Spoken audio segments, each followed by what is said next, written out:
ஓம் மகாகணபதியே நமஹ. ஓம் நாராயணாய நமஹ. இன்று 77 ஸ்லோகம் விஷ்ணு சஹஸ்ரநாமம். விஸ்வமூர்த்திர் மகாமூர்த்திர் தீப்தமூர்த்திர் அமூர்த்திமான் அநேகமூர்த்திர் அவ்யக்தஹ சதமூர்த்திஹி சதானனஹ. விஸ்வமூர்த்திர்னா விஸ்வமூர்த்திஹி பிரிக்கிறச்ச அப்படி வந்துடும், சந்தி பிரிக்கிறச்ச விஸ்வமூர்த்திஹி, விஸ்வத்துடைய மூர்த்திஹி. அவர் தான் மூர்த்திஹி, அவர் தான் வடிவம், அவர் தான் உருவம், அவர் தான். நம்ம நிறைய மூர்த்திகளை வச்சு வணங்குறோமோ, எல்லா மூர்த்திகளையும் அவர் எந்த ரூபத்திலையும் அவர் விஸ்வமூர்த்திஹி தான். நீங்க எந்த ரூபத்திலையும் வேணா அவருக்கு வணங்கிக்கலாம். விஸ்வத்துடைய ஜெகத்தினுடைய மூர்த்திஹி, மூல விக்கிரகமே அவர் தான். நீ ஒரு விக்கிரகத்தை நம்ம பார்த்து நம்ம வணங்குறோம்னா அந்த விக்கிரகம் அவர் தான், மகாவிஷ்ணு தான் அது அப்படிங்கிற மகாமூர்த்தி. இது ரொம்ப சுலபம். மகா சாதாரண மூர்த்திகள் ஒரு சின்ன இப்ப குருவாயூர்ல சுவாமி மூர்த்தி ரொம்ப உடுப்பி குருவாயூர்ல உயரமா இருக்கு, திருப்பதி மாதிரி இருக்க மாட்டாங்க. ஆனாலும் எல்லாருமே மகாமூர்த்தி. எந்த வடிவத்திலையும் அந்த மூர்த்தி மூலதேவ மூர்த்தின்னு சொல்லுவாங்க. அவர் எப்படி வேணா, அப்ப ஸ்ரீரங்கத்துல அனந்த சயனத்துல பெருசா படுத்துட்டு இருப்பார் சுவாமி. எந்த வடிவத்திலையும் நீங்க அவர் வாமன வடிவமா இருந்தாலும் சரி, நம்ம முன்னாடியே பார்த்திருக்கோம், அது மகாமூர்த்தி அவர். தீப்த மூர்த்தி.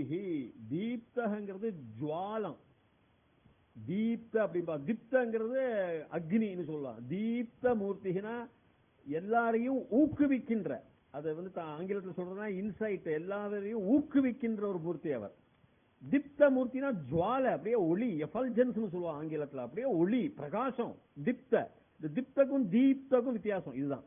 தீப்த மூர்த்தி எல்லாரையும் அவரை பார்த்தாலே, அந்த மூர்த்தியை பார்த்தாலே நம்மள ஊக்குவிக்க, வாழ்க்கையில ஊக்குதல், ரொம்ப உற்சாகப்படுத்தல், அதுதான் தீப்த.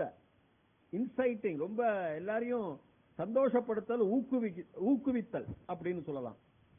தீப்த மூர்த்தி. அமூர்த்திமான கூட அவர்.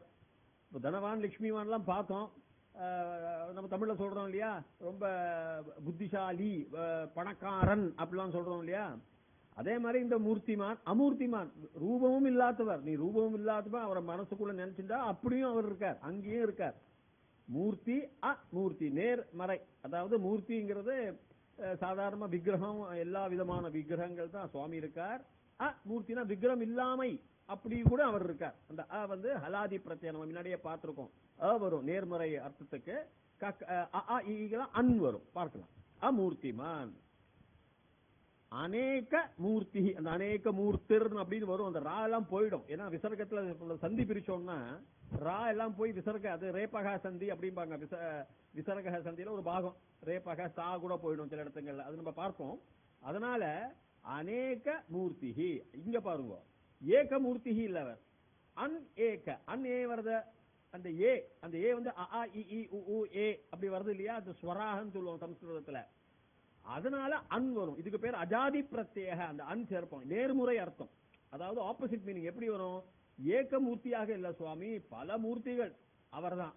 எந்த விதத்திலையும் நீ சுவாமியை மூர்த்தியா பார்க்கறியோ எல்லா மூர்த்திகளும் அவர் தான். எந்த சபரிமலையில ஐயப்பனாவும் நீ பார்க்கலாம், உடுப்பியில கிருஷ்ண பரமாத்மாவும் பார்க்கலாம், குருவாயூர்ல குருவாயூரப்பனாவும் பார்க்கலாம், திருப்பதியில பாலாஜியாவும் பார்க்கலாம், ஸ்ரீரங்கத்துல அனந்த சயனத்துல படுத்துற மகாவிஷ்ணுவா பார்க்கலாம். ஒரு மூர்த்தின்னு கிடையாது, அநேக மூர்த்தி. ந ஏக மூர்த்தி, அநேக மூர்த்தி, அவ்வளவுதான் அதுக்கு பேர். அப்படின்னு பீஷ்ம பிதாமர் சொல்லி கொடுக்கிறார் நிறைய இடத்துல. அவர் ஹிமாலய பர்வங்கள்ல கூட நிறைய கேதார்நாத், பத்ரிநாத் அப்படி நிறைய இடத்துல சுவாமி விஷ்ணு குண்டுலாம் நிறைய இடங்கள்ல சுவாமி இருக்கார், விஷ்ணு பகவான். எல்லாம் அவர் தான் அப்படிங்கிறார். வியக்தஹ அவ்யக்தஹ. இங்க அவ்யக்தஹன்னு வரும். அந்த பிரிக்கிறச்ச, அந்த சந்தி பிரிக்கிறச்ச அவ்யக்தஹ அப்படின்னு வரும். அநேக மூர்த்தி ரவ்யக்தஹன்னு வருது இல்லையா, அது அநேக மூர்த்தி அவ்யக்தஹ. அவ்யக்தஹ என்ன? இப்ப வியக்தம்னா ரொம்ப திருடம், ரொம்ப ஸ்பஷ்டம், ரொம்ப சுத்தம், ரொம்ப விவரம், ரொம்ப சுத்தம், கிளியர், ஸ்பஷ்டமா இருக்கும் வார்த்தைகள்லாம் சொல்றோம். அவ்யக்த அது இல்லாய்மை. அங்கேயும் சுவாமி இருக்கார். அதாவது ரூபமாகவும் அவதாரங்களிலும் சுவாமி இருக்கார், அவதாரங்கள் இல்லாமலையும் சுவாமி இருக்கார். அதாவது அவர் ரூபமாக வரல. அவர் சில இடத்துல சில குழந்தைகள்லாம் சரியா பேசாது. இப்ப ஸ்டீஃபன் ஹாக்கிங் ஒரு பெரிய விஞ்ஞானி, அவனுக்கு பேசவே வராது, அங்கேயும் சுவாமி இருக்கார். அதனால தான் அவன் பிரதிபலிக்கிறான். எல்லா குழந்தைகளும் சில பேச்சு வராது, சில ஸ்பஷ்டமா இருக்காதுன்னா அங்க சுவாமி இல்லைன்னு நினைக்காதீங்க. அவ்வியக்தக, வியக்தகங்கிறது ரொம்ப இது ரொம்ப ரொம்ப ரொம்ப ஜம்முன்னு வார்த்தை தான் அது.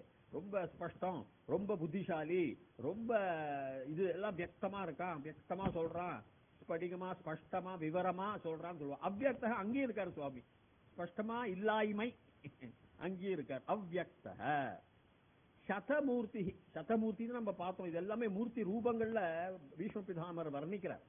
அவருடைய மூர்த்திகள்லாம் எப்படிலாம் இருக்கும், அநேக மூர்த்தியாகவும் இருக்கும், ஏக மூர்த்தியாகவும் இருக்கும், விஸ்வமூர்த்தியாகவும் இருக்கும், மகாமூர்த்தியாகவும் இருக்கும்.